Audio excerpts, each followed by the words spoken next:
My name is Serafina, and for most of my life, the world knew me only as a name attached to a fortune, a ghost in a gilded mansion.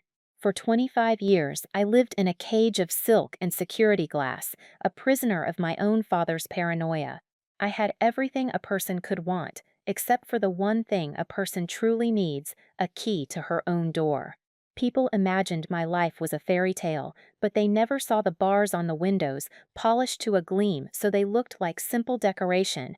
They never felt the suffocating silence of rooms where the only conversations were with the characters in my books.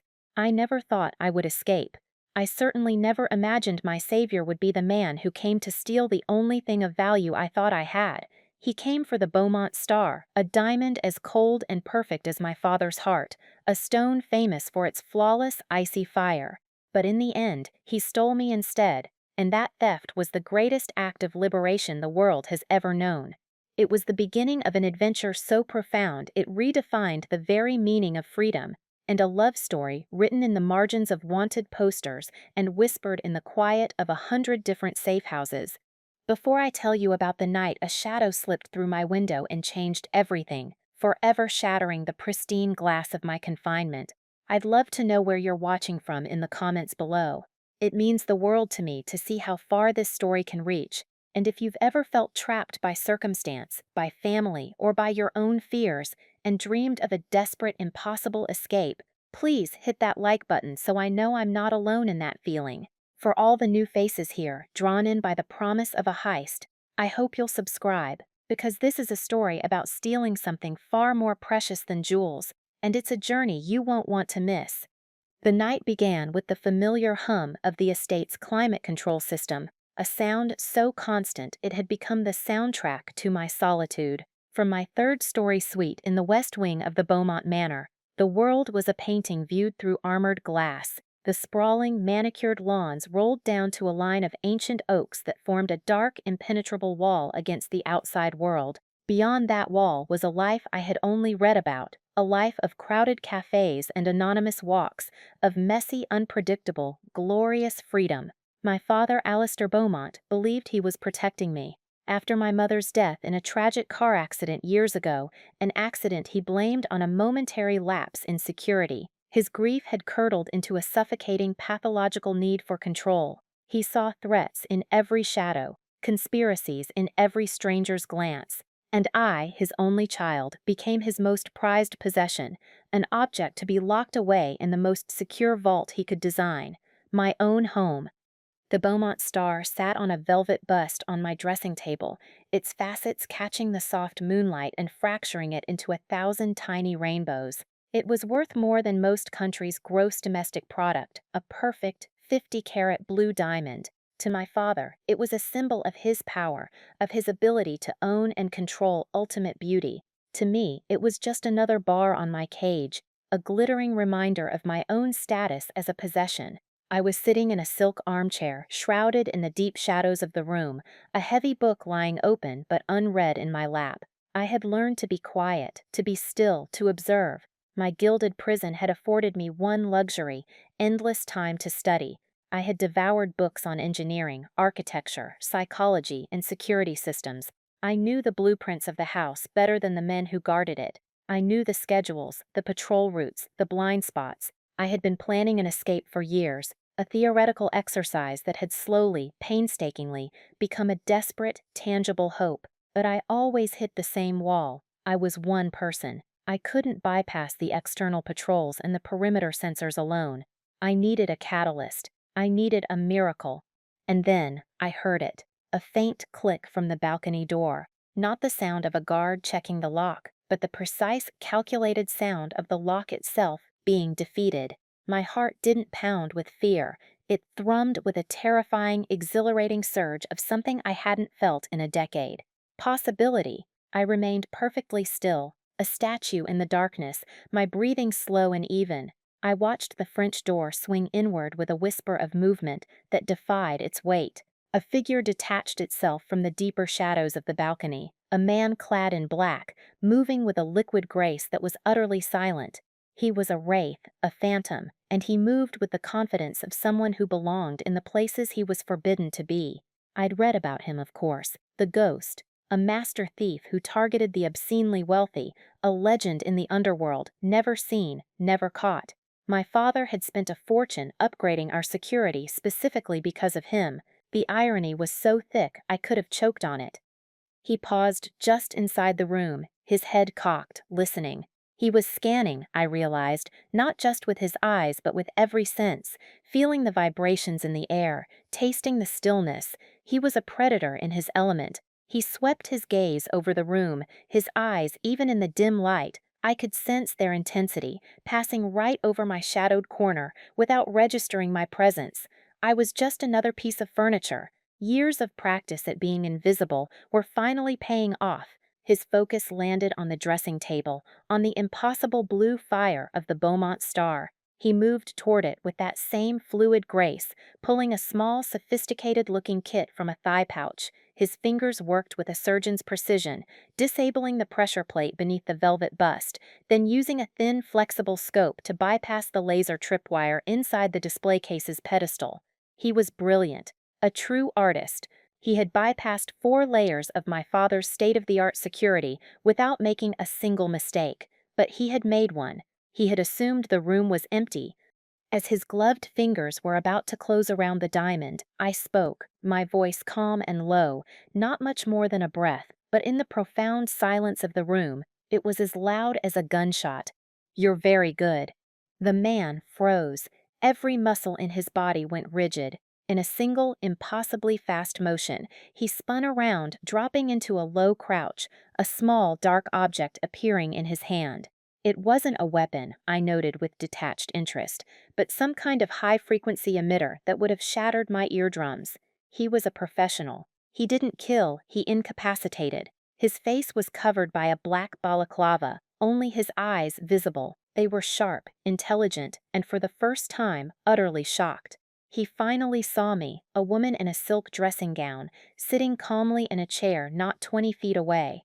The sight was so incongruous with the scenario he had prepared for that it broke his rhythm. "Don't move," he hissed, his voice a low, dangerous rasp. "I have no intention of it," I replied, my own voice steady. Years of placating a paranoid, volatile man had taught me how to master my own fear. "I just wanted to compliment your work." The bypass on the magnetic lock was particularly inspired. My father's engineers assured him it was foolproof. He was silent for a moment, processing. He was trying to understand how he had missed me, how this had gone so wrong. "Who are you?" "I'm Serafina," I said. "It's my room, and that's my necklace." He took a half step back, re-evaluating the situation. The shock was already fading, replaced by a cold, professional assessment of the new threat. "Scream, and you'll be unconscious before the sound leaves your throat." "I know," I said. "But you have a bigger problem than me screaming." I leaned forward slightly, letting the moonlight catch my face. I wanted him to see that I wasn't panicking. My father, as you've clearly discovered, is a man of particular precautions. He doesn't just protect his things, he protects me. There is a biometric monitor woven into the cuff of this gown. I lifted my wrist slightly. It tracks my pulse, my respiration, my adrenaline levels. If my heart rate spikes into a terror register, or if it suddenly drops because I'm, as you so delicately put it, unconscious, a silent alarm is transmitted directly to my father's personal security detail. Not the grounds patrol, mind you, the 4 heavily armed men who sit in a room just down the hall. They'll have this suite sealed in under 15 seconds. The windows become impassable steel plates, the door an inch of solid titanium. There's no way out. You'll be trapped in here with me. The man, Silas, as I would come to know him, didn't move, but I could see the frantic calculations happening behind his eyes. He was scanning the room, looking for the telltale signs of the system I described, and finding them, the reinforced window casings, the almost invisible seams in the doorframe. I had told him the truth. His perfect heist had just become a perfect trap, and I was the trigger. "So you see," I continued, my voice still quiet, "you can't hurt me. You can't even scare me too badly, which leaves your options rather limited." He slowly straightened up from his crouch, his posture still wary, but the immediate threat of attack had subsided. He was a thinker, not a thug. He was recalibrating. "What do you want?" he asked, his voice now stripped of its menace, replaced by a grudging curiosity. This was the moment, the precipice.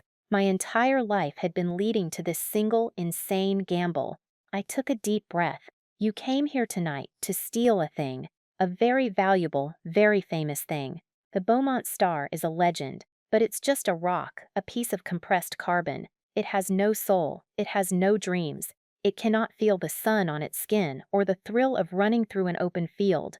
I stood up slowly, my movements deliberate. I let the book slide from my lap onto the floor. "I'm offering you a much greater prize, a far more challenging heist." He watched me, his head tilted slightly, the gears in his mind turning furiously. He was trying to see the angle, the trick. I looked him straight in the eyes, pouring every ounce of a lifetime of caged desperation into my next words. "Forget the diamond. It's bait. It's a weight. Steal me instead." The silence that followed was absolute. He stared at me as if I had just sprouted wings. I could see the disbelief warring with a flicker of something else, intrigue. He thought it was a trap, a rich girl's decadent game. I had to make him believe me. "You think this is a life?" I gestured around the opulent room. "This isn't a bedroom, it's a display case. I haven't stepped outside these walls without my father's permission and a four-man escort in 10 years. The books I read are pre-approved, the food I eat is tested, the people I speak to are on a list. I am 30 years old and I have never once chosen what to have for dinner." My voice began to tremble, not with fear, but with a furious, righteous anger that had been simmering for 2 decades. I walked to the nearest window and ran my fingernail along a series of tiny, almost invisible scratches on the heavy mahogany frame. I did this with a fork, night after night for a year, trying to pry the seals open. I have read every blueprint of this house. I have memorized the guard rotations for the last 5 years. I have planned my escape down to the last second, but I could never solve the final problem, getting past the perimeter. I can get out of this room. I can even get out of this house, but I can't get through the fields and the fences alone. He was still silent, but he was listening. I could see it in the way his posture had changed, the way his gaze was fixed on me, no longer seeing a rich heiress, but something else, a fellow prisoner, perhaps. "I'm your key," I said, my voice dropping to a desperate whisper. "You need a way out of this house without tripping the alarms that are tied to me. And I need a way through the world outside that my father controls. You are the ghost. You can disappear. Take me with you. Take me, and I will give you the one thing you didn't account for, the one thing my father couldn't predict." "And what's that?" he finally asked, his voice a low growl of skepticism. "A blind spot," I said, a flicker of triumph in my heart. "My great-grandfather was a bootlegger during Prohibition. He built this house with his illicit fortune, and like any good bootlegger, he built himself a secret way out, a service tunnel. It runs from the old wine cellar all the way to a collapsed wellhead in the woods, a quarter of a mile beyond the outer fence. It's not on any of the official blueprints. My father doesn't even know it exists. I found a reference to it in my great-grandmother's private journal." That was the final piece. I saw the shift in his eyes. The calculation was complete. The risk of taking me was immense. I was a person, a complication, a liability. But the risk of staying, of trying to escape with my biometric alarm hanging over his head, was even greater. And I had just offered him the one thing a man in his profession could never resist, a perfect, hidden exit, a ghost door. He stood there for a long, agonizing moment, the fate of my entire world hanging in his silence. Then he gave a short, sharp nod. "Get the necklace." My breath hitched. "What?" "If we're going to do this, we're taking the stone," he said, his voice all business now. "Your father will move heaven and earth to find his daughter. He'll burn the world down to find his most famous diamond. If we take both, it just confuses the narrative. It makes it look like what he wants it to look like, a kidnapping for ransom. It will buy us time while he waits for a demand that will never come." He paused. "And it'll serve as a down payment for my services." I almost laughed. The sheer audacious pragmatism of it was breathtaking. I went to the dressing table, my hands surprisingly steady, and lifted the Beaumont star from its velvet perch. The stone was cold and heavy in my palm, like a chunk of frozen night sky. For the first time, it didn't feel like a part of my cage, it felt like a key. I handed it to him. He slipped it into a padded pouch without a second glance. It was just a job to him. "All right, Serafina," he said, the first time he'd used my name. It sounded strange, real. "You're the guide. Get us to your tunnel, but you do exactly what I say, when I say it. No arguments, no hesitation. You make a sound, you hesitate for a second. I will leave you behind, understand?" "Perfectly," I whispered, pulling on a pair of sturdy walking boots I'd kept hidden under my bed for years, next to a small, packed duffel bag. My bug-out bag. He glanced at it, and a flicker of something respect, maybe, showed in his eyes. I wasn't just desperate, I was prepared. "Let's go," he said. "And Serafina, welcome to the rest of your life." He moved to the door, and I followed, my heart pounding not with fear, but with the wild, terrifying, beautiful rhythm of a bird taking flight for the very first time. We were a shadow and a prisoner, a thief and his prize, slipping into the silent corridors of the sleeping mansion. Every creak of a floorboard, every rustle of fabric was magnified in the stillness. He moved like smoke, his body seeming to anticipate the architecture of the house, flowing through it rather than just moving within it. I followed in his wake, my own knowledge of the house's personality guiding my steps. I pointed silently to a floorboard that had always groaned under pressure, directing him around it. I held up a hand to stop him just before a guard's patrol was scheduled to pass the end of the hall, pressing us back into a shallow alcove. We stood inches apart in the darkness, so close I could feel the warmth of his body and the steady, calm rhythm of his breathing. For a man whose life was a series of adrenaline-fueled risks, he was preternaturally calm. He glanced down at me, his eyes questioning. I held up 3 fingers, then 2, then 1. On 0, the guard passed, his footsteps soft on the runner, and we melted back into the hallway. The look he gave me was one of grudging admiration. My theoretical knowledge was proving useful in the field. We were becoming a team. The path to the old wine cellar was a labyrinth of service corridors and disused stairwells. It was the forgotten part of the house, the arteries my father never bothered to wire with his modern security. Finally, we reached a heavy oak door, fastened with a simple iron lock. It was child's play for him. Inside, the air was cool and smelled of damp earth and aging wine. Racks of priceless vintages stood like silent soldiers in the gloom. I led him to the far wall, to a section that looked identical to the rest, built of old, weathered stone.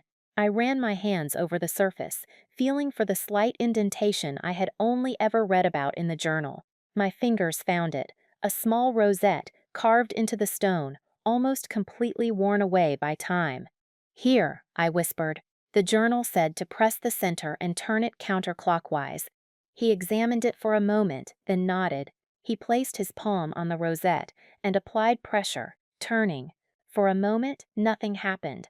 My heart sank. Had the mechanism seized after a century of disuse? Then, with a low groan of grinding stone, a section of the wall receded inward and then slid to the side, revealing a dark, narrow opening. A wave of cold, musty air washed over us. It smelled of dirt and time, and to me, of absolute, unconditional freedom.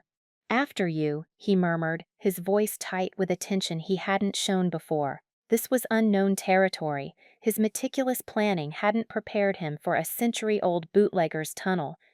The passage was narrow and low. We had to crouch to move through it. The air was thick and hard to breathe. The only light came from a small tactical flashlight he held. Its beam cut a sharp cone through the oppressive darkness, illuminating damp stone walls, grasping roots, and the occasional scuttling shape of some subterranean creature. For someone who had spent their life in climate-controlled perfection, it should have been terrifying. It was glorious. The dirt smudging my silk gown was a badge of honor. The spiderwebs catching in my hair were a crown of liberation. After what felt like an eternity of shuffling through the suffocating blackness, we felt a change in the air. A slight breeze, the smell of damp earth was mingled with the scent of pine needles and wet leaves. We were close. The tunnel ended in a crude brick wall with a rusted iron ladder leading up. At the top was a heavy circular stone. It was the well cap. He went up first, pressing against the cap. It was heavy, sealed by years of dirt and neglect. He braced himself and pushed, his muscles straining. With a great heave and a scraping, tearing sound, the stone shifted. A sliver of pale moonlight cut through the darkness, and I had to stifle a gasp. It was the most beautiful light I had ever seen. He pushed the stone cover aside and clambered out, then reached down for me. His gloved hand was strong and sure around my wrist as he pulled me up and out of the earth. I stood up, breathing in the night air, my lungs aching with the sheer, clean coldness of it. We were in a thick copse of trees, the ground soft with pine needles under my boots. Above, a canopy of stars glittered with a brilliance I had only ever seen in pictures. Behind us, the manicured, floodlit grounds of the estate were a distant, sterile glow. Before us was the dark, wild, and wonderful unknown. I had done it. I was out. I turned to the man beside me, the shadow who had answered a prayer I didn't even know I had made. In the moonlight, his eyes seemed to hold a universe of secrets. "Now what?" I asked, my voice barely a whisper. He looked back toward the estate, then at me. "Now," he said, his voice a low rumble that seemed to be the only other sound in the universe, "we disappear."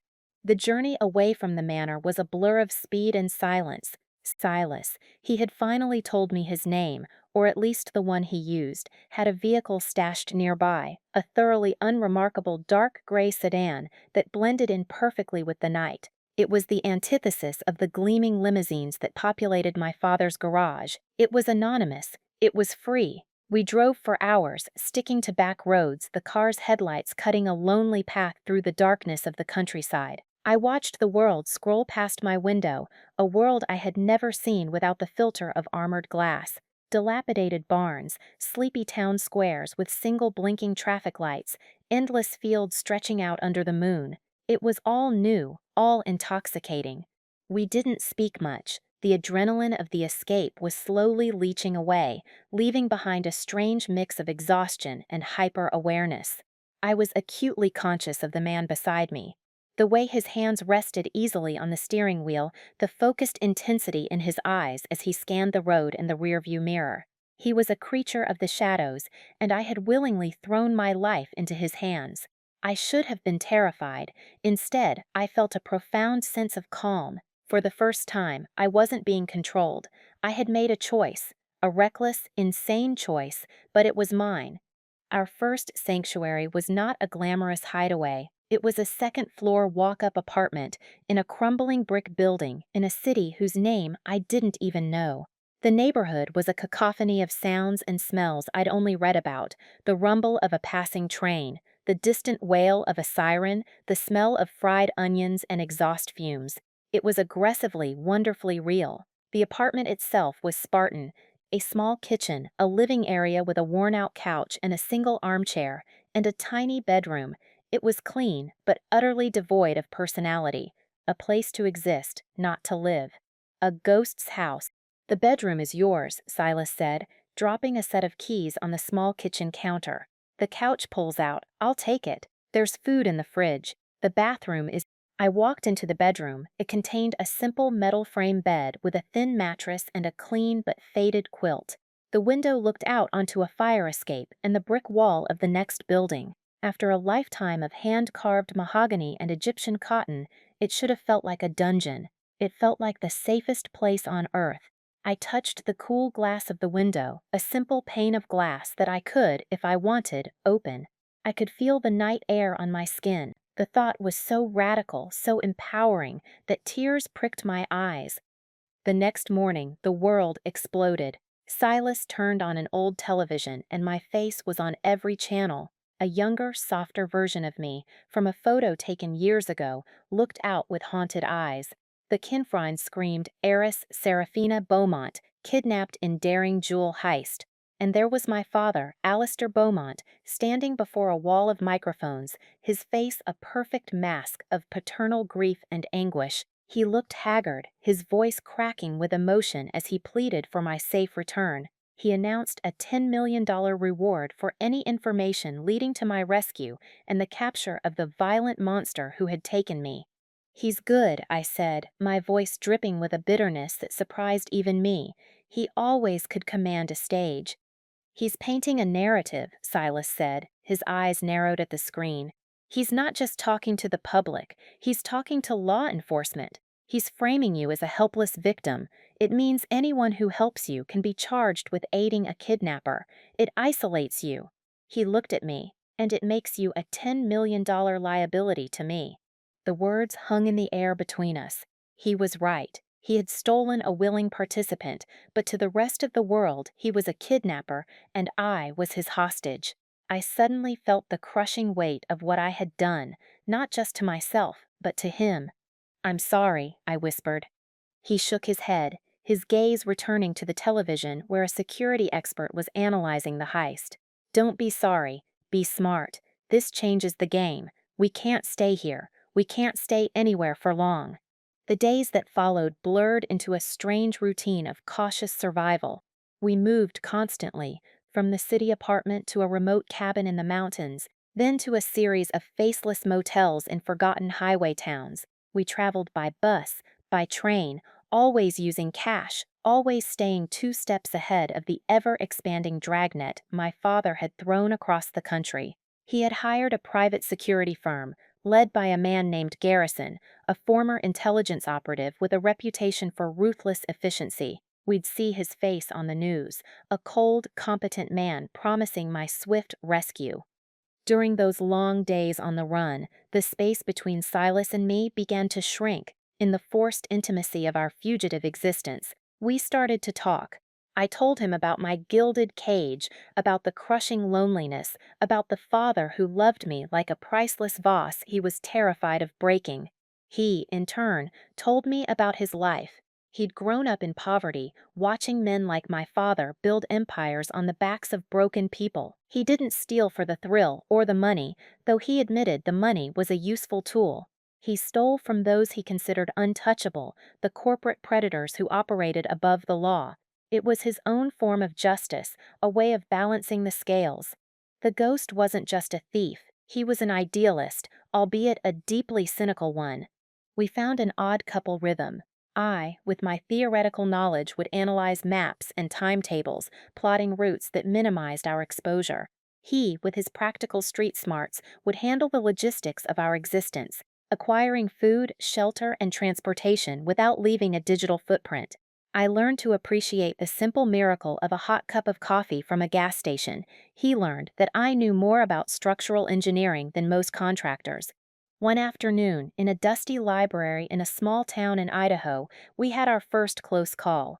We were using the public computers to monitor the news when I saw them enter. 2 men, dressed in bland, practical clothing, but they moved with a coordinated purpose that screamed law enforcement or military.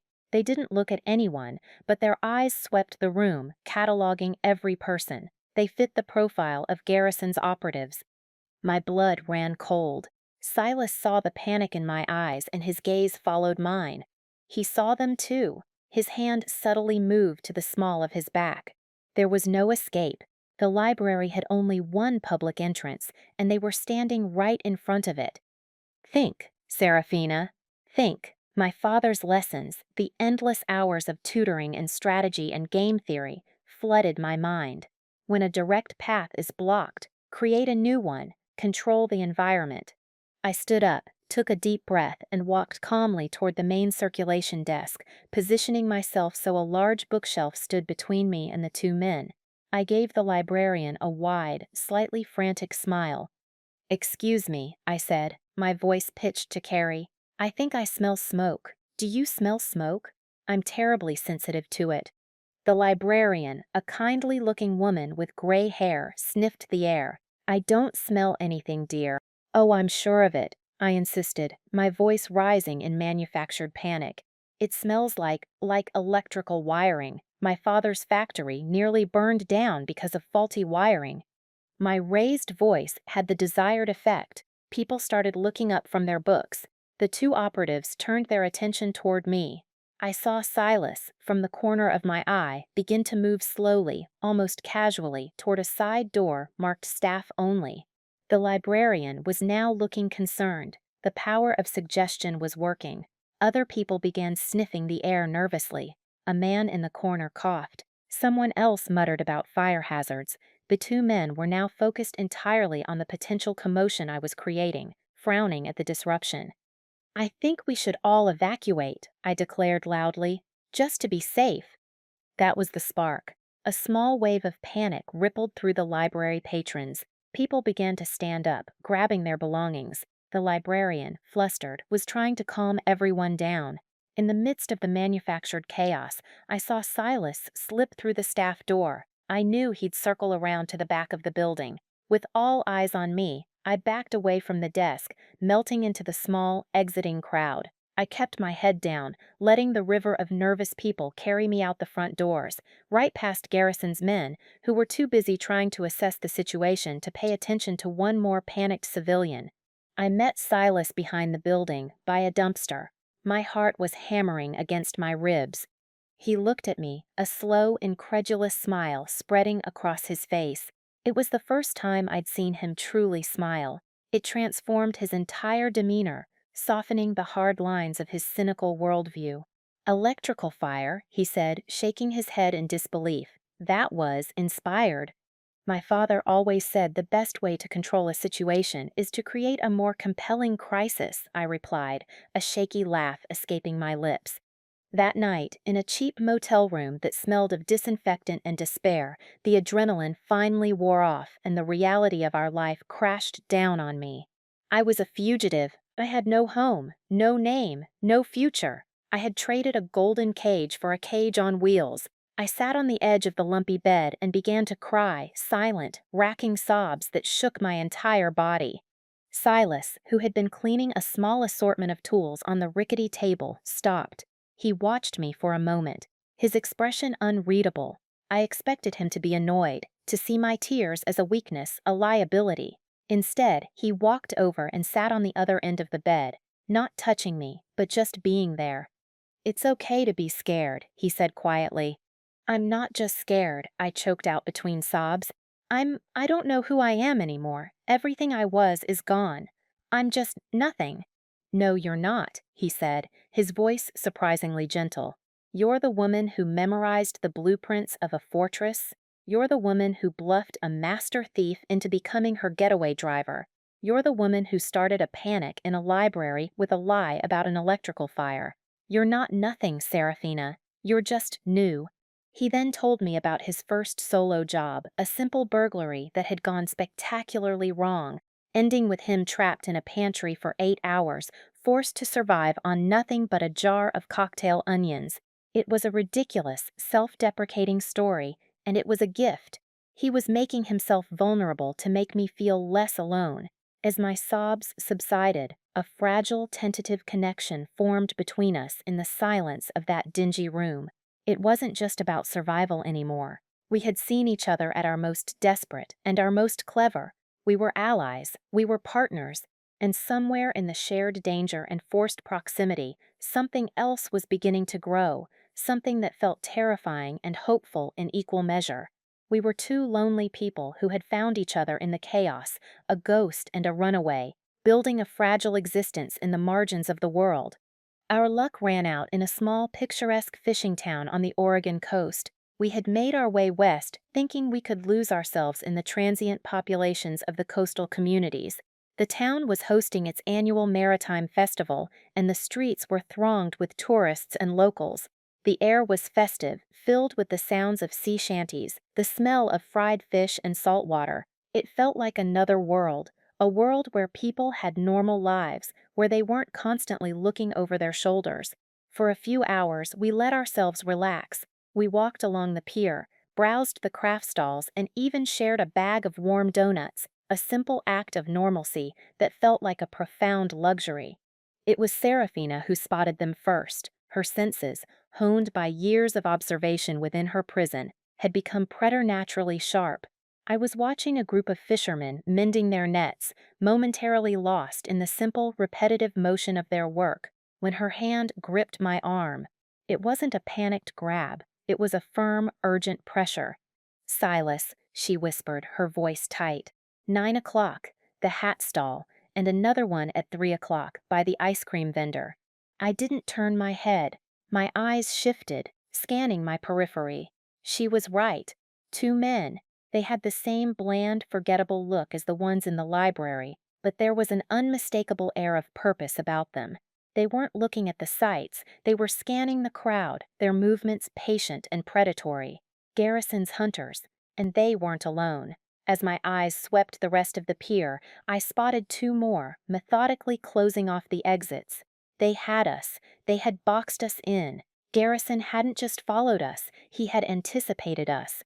My mind raced, cycling through escape scenarios. My instincts screamed for action, for violence and speed. We could try to break through their cordon, create a diversion, steal a boat from the marina. It would be loud, messy, and the odds of success were slim.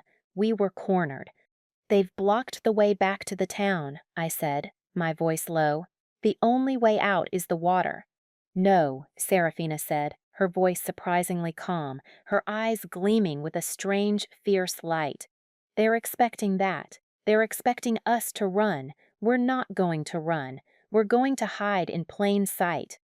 Before I could question her, she pulled me toward a large, three-masted schooner docked at the end of the pier. A banner strung across its gangplank read, "Tours of the Sea Serpent." It was a tourist trap, a historic vessel swarming with families and festival-goers. "What are you doing?" I hissed. "My father was obsessed with maritime history," she said, her voice rapid fire. "He forced me to study naval strategy, ship construction, celestial navigation. He wanted me to appreciate the tools of men who conquered the world. He's about to regret it." She paid for 2 tickets, and we merged with a group heading up the gangplank. Garrison's men followed, their expressions hardening. They were closing the net, but they couldn't make a move here, not surrounded by dozens of civilians with camera phones. We were trapped on the boat, but for the moment, the crowd was our shield. A cheerful guide with a booming voice was leading the tour, explaining the history of the vessel. Serafina ignored him. Her eyes were darting everywhere, assessing the ship's rigging, the layout of the deck, the positions of the crew. Garrison's men spread out, flanking us, their intentions clear. They were just waiting for an opportunity, for the moment the tour group thinned, for us to be isolated. The guide led us to the main mast, where a young crew member was demonstrating how to tie a series of complex nautical knots. "And this," the guide announced proudly, "is a bowline, the king of knots." This was Serafina's moment. She stepped forward, her voice clear and confident. "Actually," she said, addressing the crew member with a warm smile, "your dressing is a bit loose. If you pass the working end through the bight from the other side, it creates a much more secure Dutch marine bowline. It's better for single-point hoisting." The crew member, the guide, and the entire tour group stared at her. She stepped up to the rope, and with hands that moved with an expert's speed and precision, retied the knot perfectly. The young sailor looked at her work, his eyes wide with amazement. "Wow, where did you learn to do that?" "My father insisted," she said, her voice carrying across the deck. She had everyone's attention now. Garrison's men had paused, uncertain, frowning at this unexpected development. Serafina then turned her attention to the crowd, her demeanor shifting from helpful expert to a woman on the verge of panic. Her eyes locked onto Garrison's lead operative, the man closest to us. Her face paled, her hand flew to her mouth, and she let out a short, sharp gasp. "You," she cried out, pointing a trembling finger at the man. "You're the one. You've been following me." The operative froze, his face a mask of confusion. The crowd's attention snapped from the knot demonstration to the unfolding drama. "Please," Serafina's voice broke, a perfect imitation of the terrified victim from the news reports. "Everyone, help me. These men, they've been stalking me for weeks. I've seen them everywhere. They followed me to this town. They followed me onto this boat. Somebody, please call the police." The effect was instantaneous and electric. The festive atmosphere evaporated, replaced by a surge of collective alarm and suspicion. The crowd instinctively turned on Garrison's men, their faces hardening. A dozen cell phones were suddenly raised, their lenses pointed, recording. I could see the lead operative's mind working, trying to find a way to de-escalate, to regain control, but it was impossible. He was a man used to operating in the shadows, and Serafina had just thrown him under the brightest, most public spotlight imaginable. "Ma'am, you're mistaken," he started, holding up his hands in a placating gesture. "No, I'm not," she sobbed, shrinking back toward me, playing the role to perfection. "He's trying to confuse me. They're trying to grab me." A large, burly fisherman from the tour group stepped between us and the operative. "You heard the lady," he growled. "Back off." Others joined him, forming a protective wall of bodies around us. The ship's captain was on his radio, his voice urgent. I could hear the words police and harassment. Serafina had turned her father's narrative against them. She wasn't a hostage being rescued. She was a terrified woman being stalked. In this context, Garrison's men weren't saviors, they were predators. Their authority, their very purpose, had been stripped away by a piece of brilliant public theater. In the midst of the escalating chaos, with Garrison's team completely neutralized by a wall of angry tourists, Serafina grabbed my hand. "Now," she breathed. She didn't run. She walked, purposefully, through the distracted crowd to the far side of the ship, the side facing the open harbor. Below us, tied to the schooner's side, was a small, motorized, inflatable dinghy, likely belonging to the ship's crew. Without a moment's hesitation, she clambered over the railing. I followed, my heart pounding with a mixture of terror and awe. She was magnificent. She landed lightly in the dinghy, already working on the knot holding it to the ship. It was, of course, a Dutch marine bowline. It came undone in a second. I dropped in beside her as she yanked the cord on the small outboard motor. It sputtered once, twice, and then roared to life. As shouts and confusion erupted from the deck above us, we sped away from the schooner, a tiny boat against the vastness of the sea, leaving chaos, a humiliated team of elite operatives and our old lives in our wake. I looked back at Serafina. Her hair was whipping in the wind, her face was set with grim determination, but her eyes were blazing with the fire of 1,000 suns. She hadn't just escaped a trap, she had laid her own. She had taken all the useless, esoteric knowledge her father had forced upon her and forged it into a weapon, and as we bounced over the waves toward an unknown horizon, I knew with absolute certainty that I wasn't just working with a runaway heiress. I was in the presence of a queen who had just taken back her kingdom. We found a temporary sanctuary on a tiny, uninhabited island a few miles up the coast, running the dinghy ashore in a secluded cove. For the first hour, we just sat on the cold, damp sand, the adrenaline slowly draining from our bodies, leaving a profound, bone-deep exhaustion. The only sounds were the cries of gulls and the gentle lapping of the waves against the shore. We had escaped, but it was a reprieve, not a victory. "Your father," I said, finally breaking the silence, "is going to be furious." A small, wry smile touched Serafina's lips. "Furious is his default state. The public humiliation, though, that will be new for him. Garrison will have reported his failure. My father will not take that well. He will see it as my ultimate betrayal. Not just escaping, but using his own lessons to outsmart him." She hugged her knees to her chest, her gaze fixed on the gray horizon. "He won't stop, ever. This will only make him more determined." She was right. The Marina incident had raised the stakes. We had won the battle, but the war was far from over. We couldn't keep running, reacting to his moves. It was a losing game. There were too many Garrisons in the world, and my father had the money to hire all of them. I watched her, the sea breeze tossing strands of her dark hair across her face. The fragile girl from the mansion was gone. In her place was a woman of tempered steel, a strategist forged in the crucible of our flight. The mind that had once planned a theoretical escape was now a formidable weapon. "So what's the next move?" I asked, trusting her strategic instincts now as much as my own.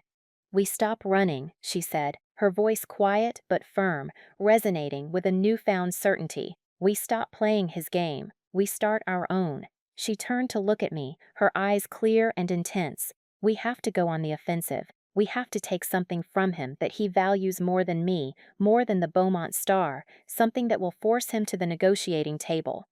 I raised an eyebrow. "And what would that be? He owns everything."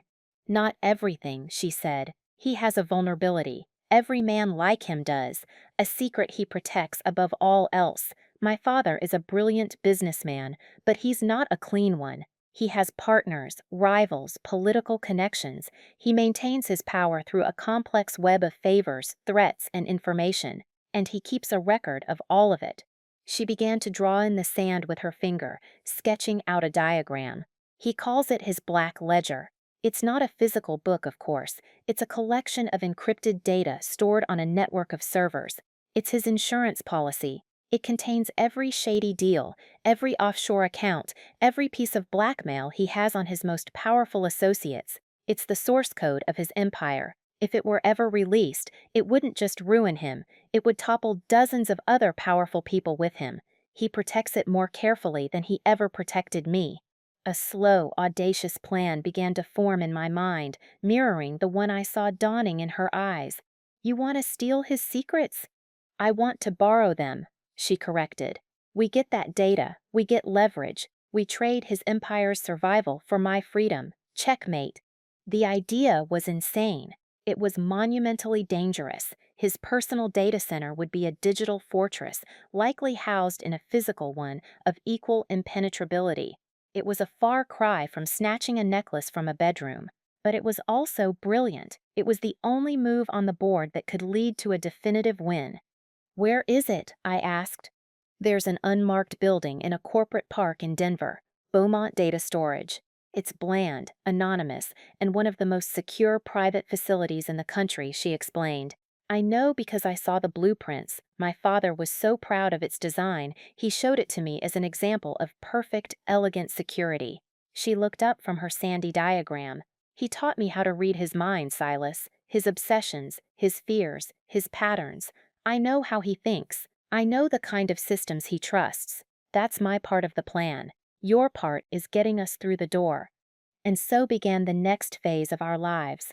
We were no longer just fugitives. We became a team, planning the most audacious heist of my career. We made our way inland, traveling by night, laying low by day.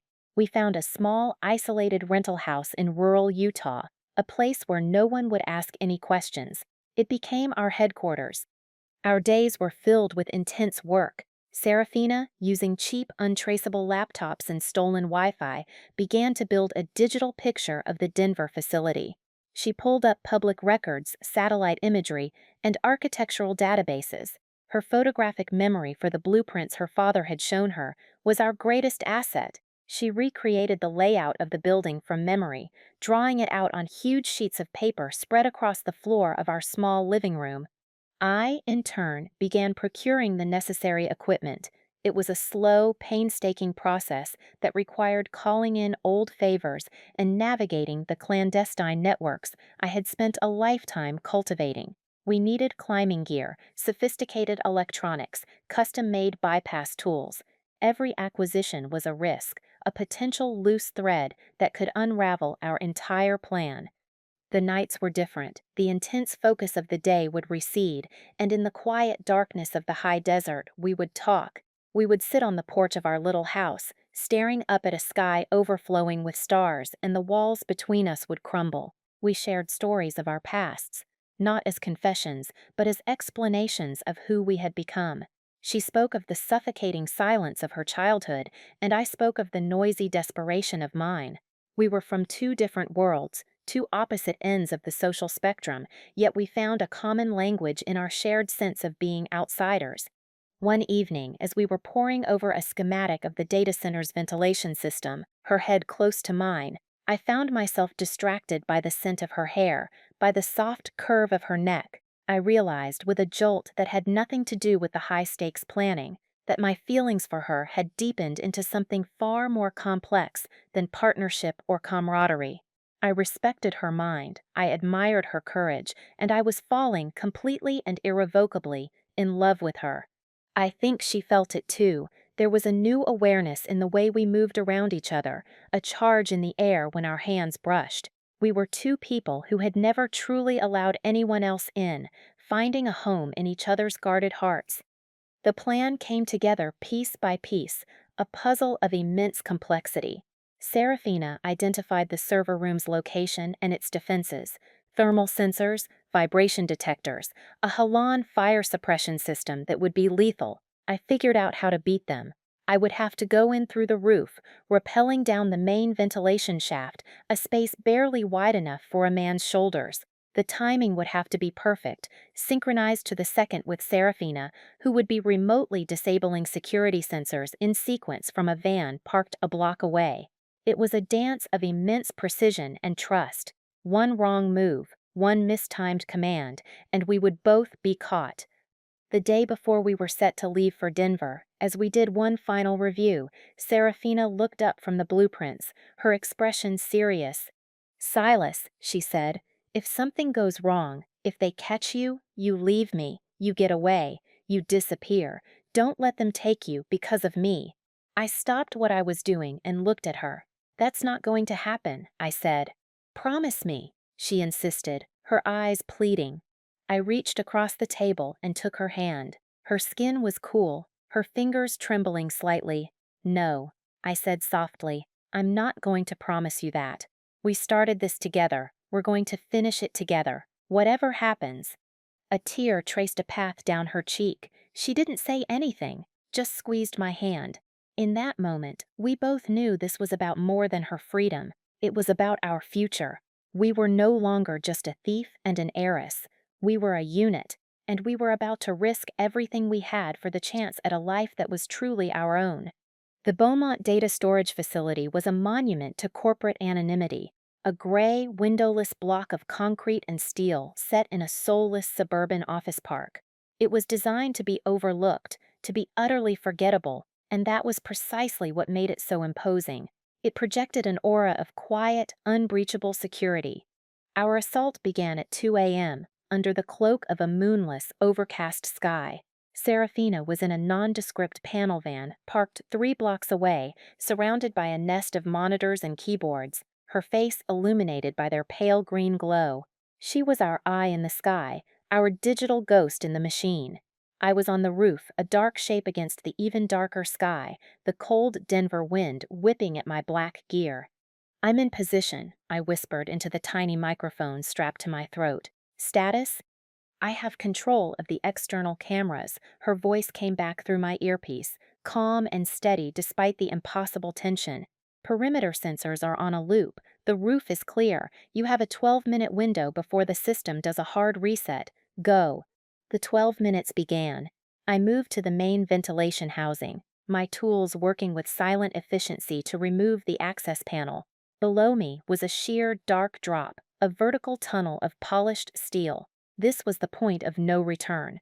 I anchored my rappel line and lowered myself into the abyss. The shaft was tight, my shoulders brushing the sides. The air was cold and recycled, humming with the sound of the massive fans far below. I descended into the guts of the machine, guided by Serafina's voice. "Okay, Silas, you're approaching the first laser grid at 70 feet, she said. "I'm disabling it now. 3, 2, 1. Grid is down. You have 90 seconds. I slid past the deactivated grid, my heart pounding in time with the countdown in my ear. We repeated this process twice more, a deadly ballet of timing and trust. She was flawless, anticipating the system's every move, disabling each layer of security just seconds before I reached it. Finally, I reached the bottom of the shaft, hanging directly over the server room. Below me was the final obstacle. A grated floor equipped with a terrifyingly sensitive acoustic sensor. A single misplaced footfall, a dropped tool, would trigger an instant lockdown. "I can't disable the floor sensor remotely." Serafina's voice was tight with worry. "It's on a closed circuit. You're on your own for this part." I detached from my line, hanging from the roof grate by my fingertips, my body held parallel to the floor. Then, moving with excruciating slowness, I began to traverse the room from above, swinging from one ceiling conduit to the next, my muscles screaming in protest. It was the most physically demanding part of any job I had ever undertaken. Below me, rows and rows of servers blinked with small, indifferent lights, holding the secrets of my enemy. I reached the central control unit, the heart of the network. I plugged in the small, custom-built device we had designed. It would copy the specific encrypted directories we needed. The transfer began, a slow, agonizing crawl of a progress bar on the device's tiny screen. "Silas, we have a problem," Seraphina's voice crackled in my ear. "A silent alarm just tripped on the third floor. A system patrol. They're ahead of schedule. You have less than 3 minutes before they reach your position." My blood ran cold. 3 minutes. The download needed 5. "Abort?" I asked, my voice strained. "No," she said instantly. "Keep it going. I'll handle it." I could hear the furious clicking of her keyboard. "What are you doing?" "My father is a creature of habit. He fears fire above all else," she said. "I'm triggering a minor temperature alert in the server bank on the opposite side of the building. I'm going to give them a more interesting problem to solve." On my end, I could only wait, dangling helplessly as the download crept forward. I could hear faint shouts from the hallway now. They were close. Then a new alarm began to blare through the facility, a localized high-temperature warning. The patrol's footsteps, which had been heading directly for my location, suddenly changed direction, racing toward the new, more urgent threat. Seraphina had bought us time. She had played my father's psychology like a violin. The download completed. I snatched the device, swung back across the ceiling, and began my ascent up the rope, climbing with a speed born of pure desperation. As I reached the roof and scrambled out, I heard the heavy thud of the server room door being thrown open far below. We had made it by seconds. Back in the van, we didn't celebrate. We just drove, putting as much distance as we could between us and the scene of our crime. The sun was just beginning to stain the eastern sky when we finally pulled over in a deserted rest area. We looked at each other, our faces pale with exhaustion and residual fear. In my hand, I held a small data drive that contained enough explosive material to bring down an empire. Seraphina didn't want to release the data. That was never her intention. She didn't want revenge, she wanted a life. That afternoon, from a secure, anonymized laptop in a public library, she made the call. She routed it through a dozen different countries, making it untraceable. An aide answered, but Seraphina simply said, "Tell my father his ghost is calling. He'll take the call." A minute later, Alistair Beaumont's voice came on the line, cold and furious. "Seraphina, this foolish game is over. Tell me where you are." "Hello, Father," she replied, her own voice preternaturally calm, devoid of the fear he had always inspired in her. "I'm not calling to surrender. I'm calling to inform you of the new terms of my existence." She told him, in concise, chilling detail, about the data we had acquired. She read him the file name of a particularly damning offshore account and the date of a transaction that could have sent him to prison for decades. There was a stunned, sputtering silence on the other end of the line. For the first time in his life, Alistair Beaumont was not in control. "Here are my terms," Seraphina continued, her voice like ice. "You will publicly rescind the reward and call off your manhunt. You will issue a statement saying I contacted you and that I am safe and have chosen to live my life privately. You will release the inheritance my mother left for me, and only that, to an account I designate. You will make no further attempts to find me or contact me. In return, the Black Ledger remains our secret." She paused, letting the weight of her words sink in. "And know this, if anything ever happens to me or to the man I am with, a dead man's switch is in place. This entire drive will be released to every major news agency and regulatory body on the planet. I hope I've made myself clear. This is not a negotiation. I am no longer your possession, Father. I am free." She disconnected the call, closing the laptop softly. She looked at me, and a single tear rolled down her cheek. But this time, it wasn't a tear of sadness or fear. It was a tear of catharsis, of a war finally won. 2 years later, the sun was warm on my face as I sat at a small cafe in a piazza in Florence. The air smelled of espresso and ancient stone. Across the table, Seraphina was sketching in a small notebook, a slight smile on her lips. She looked different now, The haunted look was gone from her eyes, replaced by a deep, settled peace. She was happy. We were happy. The Beaumont star was long gone. We had sold it through a discreet dealer in Amsterdam. We kept a small fraction of the proceeds to start our new life, and the rest, millions upon millions, we had anonymously donated to a foundation that provided legal aid to victims of corporate fraud. The irony was not lost on us. My name wasn't Silas anymore, and hers wasn't Serafina Beaumont. We were Alex and Clara, a freelance security consultant and an architectural historian, living a quiet, unassuming life. But our old skills didn't lie dormant. I slid a file across the table. She stopped sketching and opened it. Inside were photos and schematics of a painting by Vermeer, one that had been stolen from a museum in The Hague years ago and was now rumored to be in the private collection of a ruthless arms dealer living in a villa on Lake Como. The museum is offering a discreet finder's fee, I said. They just want their painting back. She looked at the schematics of the villa, a familiar, analytical glint in her eye. His security is impressive, she murmured, already seeing the flaws, the potential points of entry. But I think I see a blind spot. She looked up at me and smiled, a brilliant, beautiful smile that I knew I would spend the rest of my life trying to earn. We had found our purpose. We weren't thieves, not anymore. We were recovery specialists. We used our unique talents to take back beautiful things that had been stolen by ugly men. It was our own quiet way of balancing the scales. In the end, the most valuable thing I ever owned wasn't a diamond, it was my own life. And I had to steal it back, with the help of a legendary thief who saw the woman behind the glittering cage. He came for the jewels, but he found me, and in the process, we both found our freedom, not in a single act of escape, but in the life we built together, piece by piece, day by day. It turns out the greatest adventure wasn't the escape or the life on the run. It was discovering that home isn't a place you're locked in. It's a person you can be free with. Thank you so much for joining me for my story. It's a strange and wonderful thing to be able to share it with all of you. I'd love to hear your own stories in the comments below. Have you ever had to fight for your own freedom in a big way or a small one? Sharing our experiences is how we remind each other that we're not alone. And if my journey resonated with you, please don't forget to like this video and subscribe for more stories of finding strength in the most unexpected places. It helps more than you know. Thank you again for listening. I wish all of you the courage to find the key to your own door, whatever that may be.